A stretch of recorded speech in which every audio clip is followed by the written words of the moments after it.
안녕하세요. 저는 올해 71살이 된 정유진입니다. 서울음악대학교에서 피아노를 전공하던 21살의 봄날, 한 바이올리니스트를 만났고 그와의 특별한 사랑, 이야기를 여러분께 들려드리려고 해요. 50년이라는 긴 시간 동안 우리가 나눈 사랑이 어떻게 음악이 되었는지 그 이야기를 함께 나누고 싶습니다.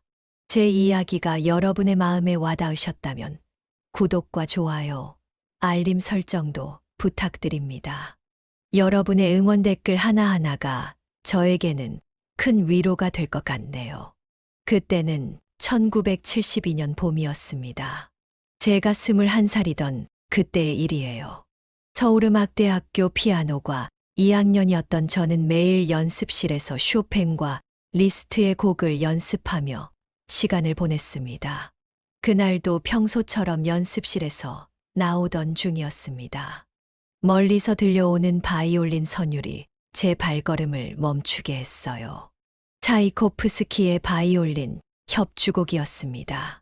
저도 모르게 발걸음이 그 소리를 따라갔고 저는 그렇게 한태우 선배를 처음 만났습니다. 연주홀 무대 위에서 바이올린을 연주하고 있던 그의 모습은 마치 그림처럼 아름다웠습니다. 눈을 감은 채 온몸으로 음악을 표현하는 모습에 저는 그 자리에 서서 한참을 움직이지 못했어요. 혹시 앙상블 수업 듣는 정유진 학생 맞나요? 연주가 끝나고 한참을 박수를 치고 있던 제게 그가 먼저 말을 걸어왔습니다. 제 이름을 알고 있다는 사실에 놀라워하는 제게 그는 웃으며 말했어요. 다음 학기 앙상블 수업에서 함께하게 될 것 같아서요. 교수님께 명단을 미리 받아봤거든요. 그렇게 시작된 우리의 만남은 자연스럽게 사랑이 되어갔습니다. 매일 아침 연습실 앞에서 기다리고 있던 그는 제게 따뜻한 우유를 건네며 하루를 시작했고, 저는 그의 바이올린 연주에 맞춰 피아노 반주를 하며 행복한 시간을 보냈습니다. 하지만 그해 겨울 예상치 못한 소식이 찾아왔습니다. 태우 선배가 오스트리아 빈 국립음대 장학생으로 선발된 것이었어요. 그의 실력이라면 충분히 가능한 일이었지만 막상 이별을 앞두고 보니 마음이 무거웠습니다. 2년만 기다려줘. 반드시 돌아와서 결혼하자. 공항에서 그가 제 손에 끼워준 반지를 바라보며 저는 고개를 끄덕였습니다. 그의 따뜻한 손길이 아직도 생생합니다. 떠나기 전날 밤, 우리는 학교 연주홀에서 마지막 연주를 했어요. 멘델스존의 바이올린 협주곡이었습니다. 이 곡으로 입학시험을 봤어. 그때 널 처음 본 거야. 내가 반주를 해줬잖아. 그제서야 알게 된 사실이었어요. 1년 전 입학시험장에서 우연히 제가 그의 반주를 맡았던 것이었습니다. 그날의 연주가 인연이 되어 우리가 만난 것이었죠. 돌아오면 이 곡으로 우리 결혼식 하자. 내가 피아노 치고 내가 바이올린 연주하면서. 눈물이 흐르는 것을 참으며 저는 피아노 건반을 두드렸습니다.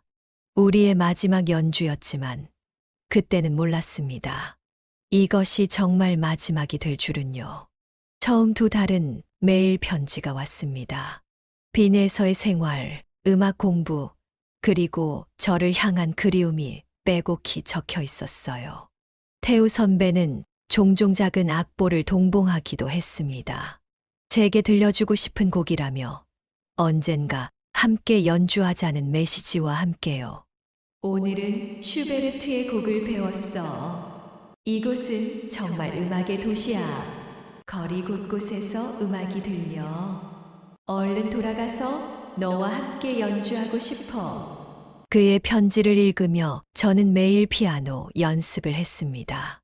2년 후 그가 돌아왔을 때 더 성장한 모습을 보여주고 싶었거든요. 하지만 3개월이 지나자 편지가 뜸해지기 시작했습니다. 한 달에 한 번, 그리고 2달에 한 번으로 줄어들더니 결국 6개월 후부터는 완전히 끊겨버렸어요. 그 즈음 저는 충격적인 사실을 알게 되었습니다. 제가 임신을 했다는 것을요. 아침마다 찾아오는 구토의 병원을 찾았다가 알게 된 소식이었습니다. 처음에는 어떻게 해야 할지 막막했어요. 선배님, 저 어떡하죠? 소화기를 들고 몇 번이나 그의 유학 연락처로 전화를 걸었지만 받지 않았습니다. 편지도 보냈지만 답장은 오지 않았어요. 부모님께 사실을 말씀드렸을 때 아버지는 크게 실망하셨습니다.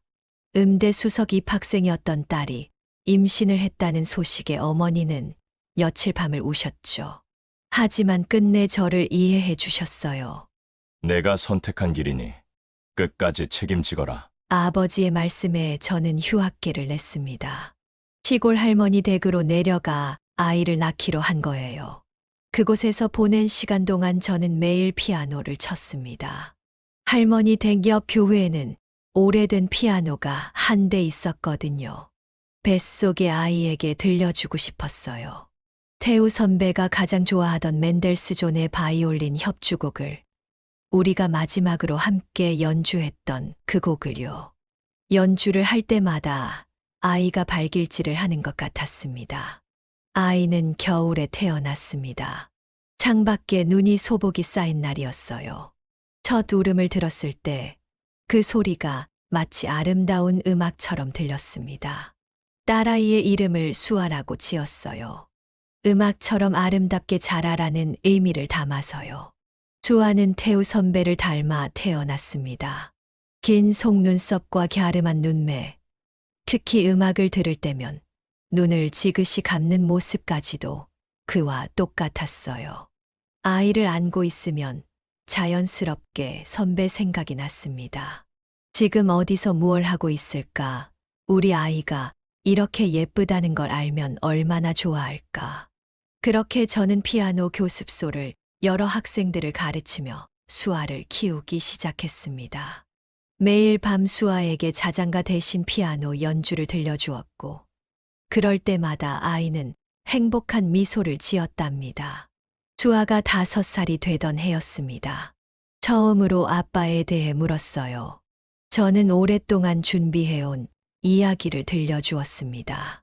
수아 아빠는 세계적인 바이올리니스트가 되려고 오스트리아로 가셨어. 비엔나 피라모닉 오케스트라에서 연주하시다가 안타깝게 사고로 실종되셨대. 거짓말이었지만 그때는 그것이 최선이라고 생각했습니다. 어린 수아에게 아빠가 우리를 버리고 떠났다고 말할 수는 없었으니까요. 우리 수아가 아빠를 닮아서 그런지 음악을 참 좋아하는구나. 피아노 소리만 들리면 달려오는 수아를 보며 말했습니다. 놀랍게도 수아는 자연스럽게 바이올린에 관심을 보였어요. 제가 피아노를 가르치는 동안 수아는 옆에서 장난감 바이올린을 들고 연주하는 신용을 했습니다. 엄마, 나도 아빠처럼 바이올린 배우고 싶어요. 6살이 된 수아의 말에 저는 망설임 없이 바이올린을 사주었습니다. 그날부터 우리의 작은 교습소는 피아노와 바이올린의 선율로 가득 찼어요. 매년 봄이면 저는 수아를 데리고 음악대학 연주호를 찾았습니다. 벚꽃이 흩날리는 그곳에서 처음 태우 선배를 만났던 날을 떠올리며 수아에게 그때의 이야기를 들려주었어요. 이곳에서 엄마랑 아빠가 처음 만났어. 아빠는 이 무대에서 차이코프스키의 바이올린 협주곡을 연주하고 계셨지. 어린 수아는 눈을 반짝이며 제 이야기를 들었습니다. 그리고 매번 같은 말을 했어요. 나도 커서 이 무대에서 아빠처럼 연주할 거예요. 그 말을 들을 때마다 가슴이 아팠습니다. 하지만 한편으로는 수아가 음악을 사랑하는 모습이 감사하기도 했어요. 마치 태우 선배의 재능과 열정이 그대로 이어진 것만 같았으니까요. 해가 지날수록 수아의 바이올린 실력은 놀랍도록 발전했습니다. 초등학교에 입학하자마자 영재교육원에 선발되었고 각종 콩쿠르에서 상을 휩쓸었어요. 그럴 때마다 저는 태우 선배에게 전화하고 싶었습니다. 우리 딸이 당신을 닮아 이렇게 훌륭한 바이올리니스트가 되어가고 있어요. 하고 자랑하고 싶었죠. 하지만 그저 마음속으로만 삼켜야 했습니다. 매년 봄 벚꽃이 필 때면 수아와 함께 그 연주호를 찾았습니다. 빈자리가 크게 느껴질 때면 수아의 바이올린 선율이 그 자리를 채워주었어요. 때로는 제가 피아노 반주를 하고 수아가 바이올린을 연주하며 작은 공연을 열기도 했습니다. 엄마, 이렇게 연주하면 하늘에서 아빠도 듣고 계실까요? 그런 수아의 물음에 저는 말없이 고개를 끄덕였습니다. 눈물이 날 것 같아서 말을 할 수 없었어요. 그저 피아노 건반을 더 세게 누르며 감정을 삼켰을 뿐입니다. 그로부터 50년의 시간이 흘렀습니다. 어느 날 제자의 졸업 연주회에 참석했을 때였어요. 공연장 로비에서 우연히 한 노인과 마주쳤습니다. 휠체어에 앉아 있던 그분은 지팡이처럼 낡은 바이올린을 무릎에 올려두고 있었어요. 순간 가슴이 멎는 것 같았습니다. 하얗게 센 머리카락, 깊이 패인 주름살에도 그 눈빛만큼은 50년 전 그대로였어요. 바이올린을 쥐고 있는 손가락의 모양까지도 너무나 익숙했습니다. 혹시 유진이? 떨리는 목소리로 그가 먼저 말을 걸어왔습니다. 그 순간 저는 알았어요. 제가 그토록 기다렸던 한태우라는 것을. 그가 다시 내 앞에 나타났다는 사실이 믿기지 않았습니다. 정말 태우 선배 맞으신가요? 한참을 말없이 서로를 바라보았습니다. 시간이 멈춘 것 같았어요. 마치 50년 전 그날 공항에서 이별하던 순간으로 돌아간 것만 같았습니다. 태우 선배는 천천히 입을 열었습니다. 1973년 봄 비엔나에서 교통사고를 당했다고 했어요. 리허설을 마치고 돌아오던 길이었답니다. 의식을 잃고 쓰러진 그는 미국 군병원으로 이송되었고 그곳에서 1년 넘게 혼수 상태로 지냈다고 해요. 깨어났을 때는 모든 것이 달라져 있었어. 한국의 모든 연락처를 잃어버렸고 너의 소식도 알 수가 없었어. 그는 한국으로 돌아와 절 찾아다녔다고 했습니다. 하지만 제가 이름을 바꾸지 않고 살아왔다는 것을 그때는 몰랐다고 해요. 결혼해서 다른 성을 쓰고 있을 거라 생각했대요. 매년 봄이면 음대 연주홀에 갔었어. 혹시나 하는 마음으로. 하지만 한 번도 마주치지 못했지. 눈물이 흘렀습니다. 우리는 같은 장소에서 서로를 그리워하며 50년을 보냈던 거예요. 같은 시간, 같은 공간에 있었지만 한 번도 마주치지 못했다는 게 너무나 안타까웠습니다. 당신을 원망하고 싶었어요. 하지만 이렇게 된 사연을 들으니 말을 잇지 못하고 흐느꼈습니다. 그때 연주홀 안에서 바이올린 소리가 들려왔어요. 멘델스존의 바이올린 협주곡이었습니다. 50년 전 우리가 마지막으로 함께 연주했던 그 곡이었어요. 아직도 이 곡을 들으면 그날이 생각나. 우리의 마지막 연주였지. 태우 선배의 눈에도 눈물이 고였습니다. 우리는 말없이 그 연주를 들었어요. 50년 전 그날처럼 음악은 우리의 마음을 울렸습니다. 그날 태우 선배는 또 다른 충격적인 이야기를 했습니다. 그는 말기암이었어요. 의사는 6개월 시한부 판정을 내렸다고 했습니다. 그 말을 듣는 순간 이제 겨우 찾았는데 또다시 이별해야 한다는 생각에 가슴이 무너져 내렸습니다. 선배님 제가 말씀드릴 게 있어요. 떨리는 목소리로 수아의 이야기를 꺼냈습니다. 사진을 꺼내 보여드리자 그의 눈에서 눈물이 흘러내렸어요. 사진 속 수아는 무대 위에서 바이올린을 연주하고 있었습니다. 우리 딸이에요. 선배님을 닮아 바이올리니스트가 되었어요. 태우 선배는 한동안 말을 잇지 못했습니다. 떨리는 손으로 사진을 매만지며 수아의 얼굴을 한참 동안 바라보았어요. 내가 아버지였구나. 그의 목소리가 흔들렸습니다. 수아는 이미 세계적인 바이올리니스트가 되어 있었어요. 유럽과 미국을 오가며 연주 활동을 하고 있었죠. 그날 저녁 수아에게 전화를 걸었습니다. 딸은 파리에서 공연 중이었어요. 떨리는 목소리로 아버지를 찾았다고 전했습니다. 엄마, 내일 당장 귀국할게요. 다음 날 수아는 모든 일정을 취소하고 한국으로 돌아왔습니다. 병실에서 처음 만난 부녀는 말없이 서로를 바라보며 울기만 했어요. 아버님, 제가 연주해도 될까요? 수아는 가방에서 바이올린을 꺼냈습니다. 그리고 태우 선배가 가장 사랑했던 멘델스존의 바이올린 협주곡을 연주하기 시작했어요. 병실은 순식간에 작은 연주홀이 되었습니다. 창가에 놓인 피아노에 앉아 저도 반주를 시작했어요. 50년 만에 우리 가족은 처음으로 함께 연주를 하게 된 것입니다. 그날 이후로 수아는 해외 공연 일정을 모두 취소했습니다. 대신 매일 저녁 병실에서 작은 공연을 열었어요. 때로는 혼자서, 때로는 제 반주에 맞춰 연주했습니다. 이렇게 아름다운 딸을 두었구나. 태우 선배는 수아의 연주를 들을 때면 늘 행복한 미소를 지었습니다. 비록 늦게 만났지만 우리는 음악으로 하나가 되어 갔어요. 병실은 매일 밤 음악으로 가득 찼습니다.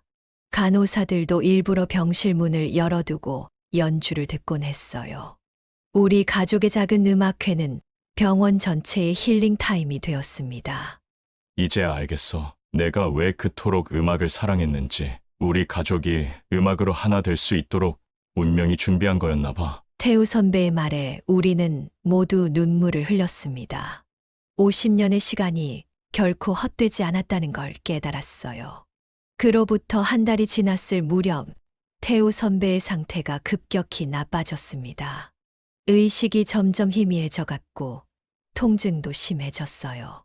그러던 어느 날 선배가 제게 조용히 말을 건넸습니다. 유진아, 이제 시간이 얼마 남지 않은 것 같아. 마지막으로 부탁이 하나 있어. 떨리는 목소리로 그가 말했습니다. 50년 전 약속했던 그 결혼식을 하고 싶다고요. 수아가 바이올린을 연주하고 제가 피아노를 치는 그런 작은 결혼식을요.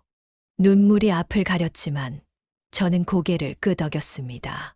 수아가 발벗고 나섰어요. 병원 원목 신부님을 모시고 와서 즉석에서 작은 예식을 준비했습니다. 병실은 순식간에 아름다운 예식장으로 변했어요. 간호사들이 병실을 꾸미고 의사 선생님들도 축하해 주러 오셨습니다. 제가 흰 원피스를 입고 태우 선배는 정장을 입었어요. 태우 선배는 떨리는 손으로 반지를 끼워 주었습니다. 50년 전 공항에서 받았던 그 반지와 똑같은 모양이었어요. 알고 보니 그동안 계속 간직하고 있었다고 했습니다. 수아가 바이올린을 들었습니다. 멘델스존의 바이올린 협주곡이 울려 퍼졌어요. 50년 전 우리가 약속했던 그 곡이었습니다. 제가 피아노 반주를 하고 수아가 바이올린을 연주하는 동안 우리는 서로를 바라보며 미소 지었습니다. 이제야 약속을 지켜서 다행이야. 태우 선배의 눈에서 눈물이 흘렀습니다. 저도 울컥했어요. 50년이 지나서야 이루어진 우리의 결혼식은 그렇게 눈물로 시작되었습니다. 하지만 행복도 잠시, 일주일 후 태우 선배의 상태는 급격히 나빠졌어요. 의식이 점점 흐려지고 말씀도 잘 못하게 되셨습니다. 그래도 수아의 바이올린 소리가 들리면 미소를 지으셨어요. 마지막 날, 태우 선배는 저와 수아의 손을 꼭 잡았습니다. 희미한 의식 속에서도 우리를 알아보셨어요. 수아는 아버지의 곁에서 마지막으로 바이올린을 연주했습니다. 고마워. 이렇게 행복하게 보내게 해줘서. 그것이 태우 선배의 마지막 말이었습니다.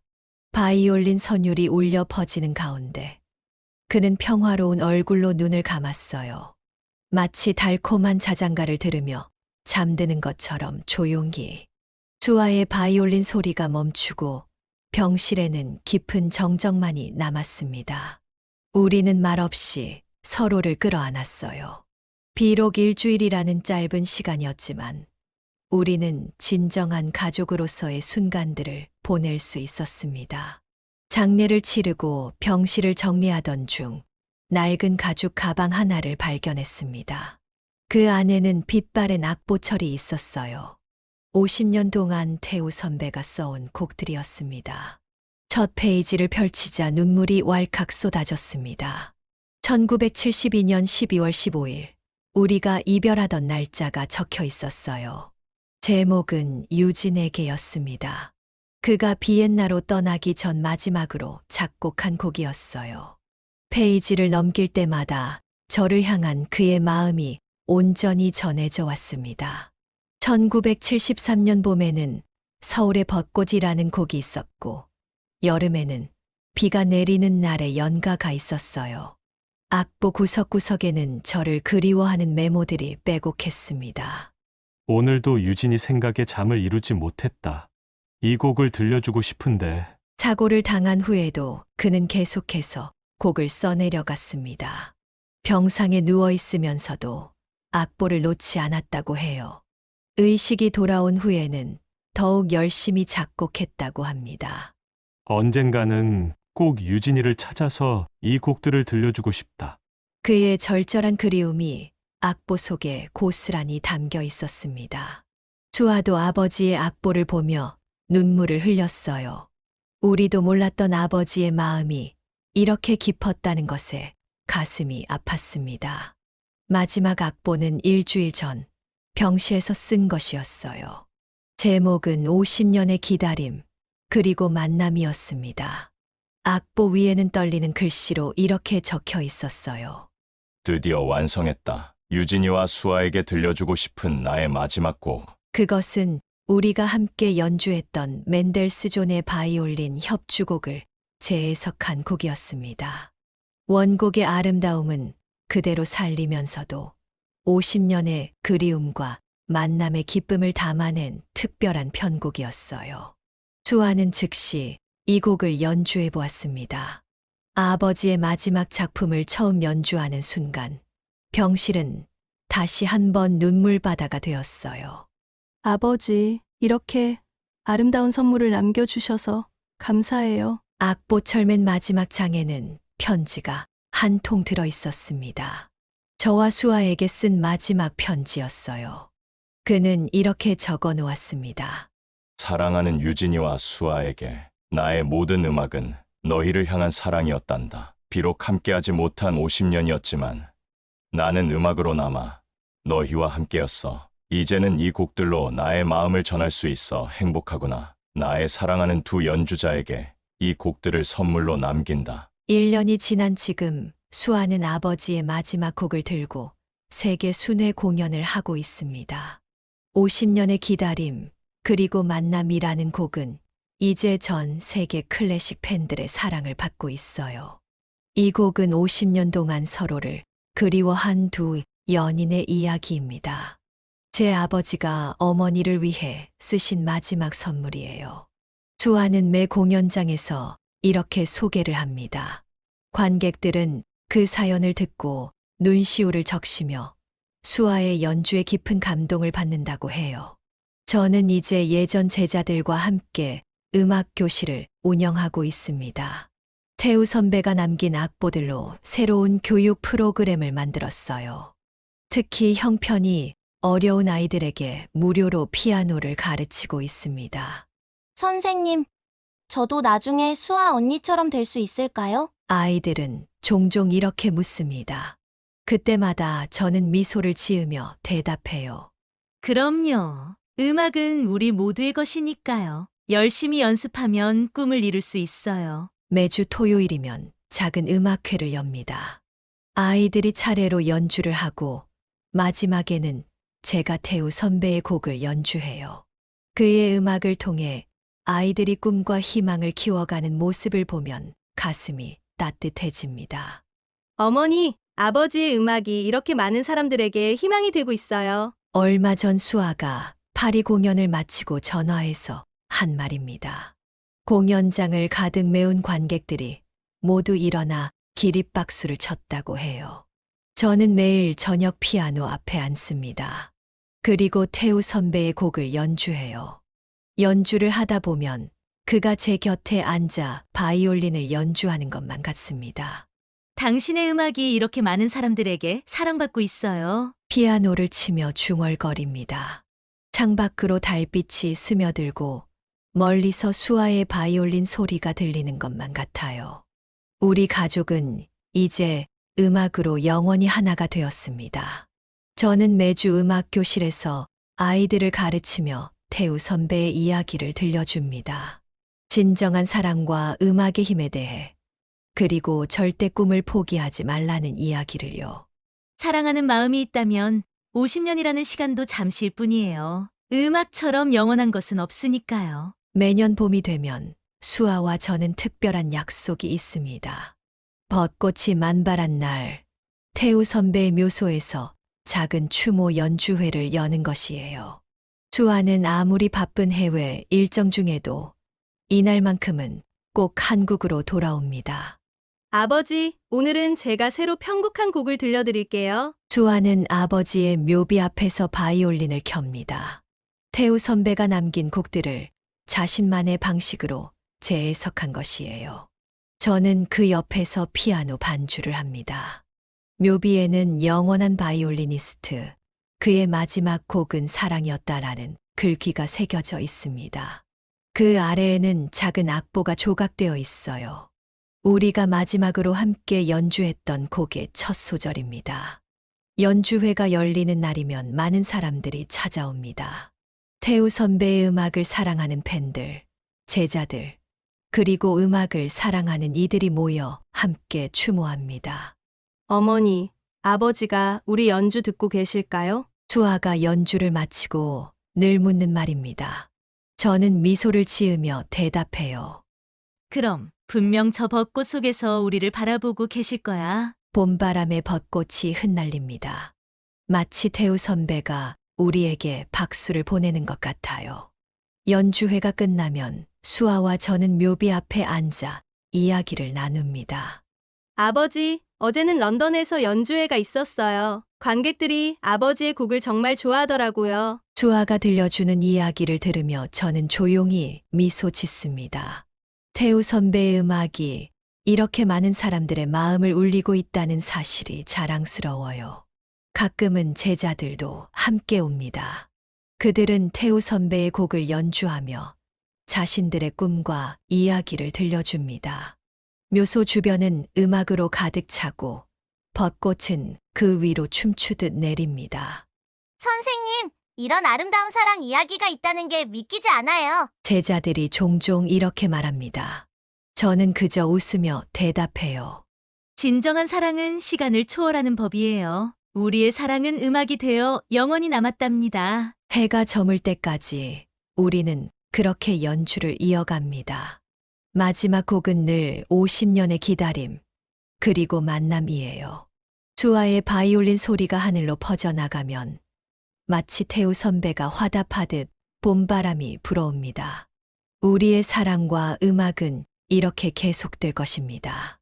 50년의 기다림이 아름다운 마지막 곡이 되어 돌아온 것처럼 우리의 사랑도 더욱 깊어졌다고 생각합니다.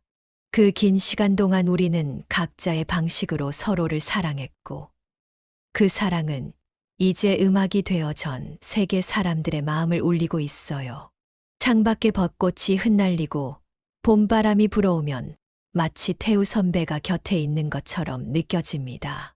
세월이 흘러도 그의 음악은 계속해서 새로운 감동을 선사합니다. 젊은 음악가들이 그의 곡을 새롭게 해석하고 다양한 장르로 편곡하면서 그의 음악은 더욱 풍성해지고 있어요. 할머니, 저도 나중에 외할아버지처럼 멋진 음악가가 될 거예요. 얼마 전에는 수아의 딸이 바이올린을 시작했습니다. 그 모습을 보고 있으면 마치 시간이 거꾸로 흐르는 것 같아요. 우리 가족의 음악은 이렇게 다음 세대로 이어지고 있습니다. 이제는 더 이상 아프지 않습니다. 50년의 기다림도 짧았던 재회의 시간도 모두 우리의 소중한 선물이 되었으니까요. 우리의 사랑은 음악이 되어 영원히 울려 퍼질 것입니다. 매일 밤 창밖의 달을 보며 피아노를 칩니다. 그러면 어디선가 태우 선배의 바이올린 소리가 들려오는 것만 같아요. 우리의 사랑은 이렇게 계속됩니다. 음악이 되어, 추억이 되어, 그리고 영원한 사랑의 이야기가 되어 여기까지 인생의 후반부를 이야기하다 지혜 사연이었습니다. 유진님의 이야기가 마음에 드셨다면 구독, 좋아요, 알림 설정, 댓글까지 부탁드리겠습니다. 끝까지 들어주셔서 진심으로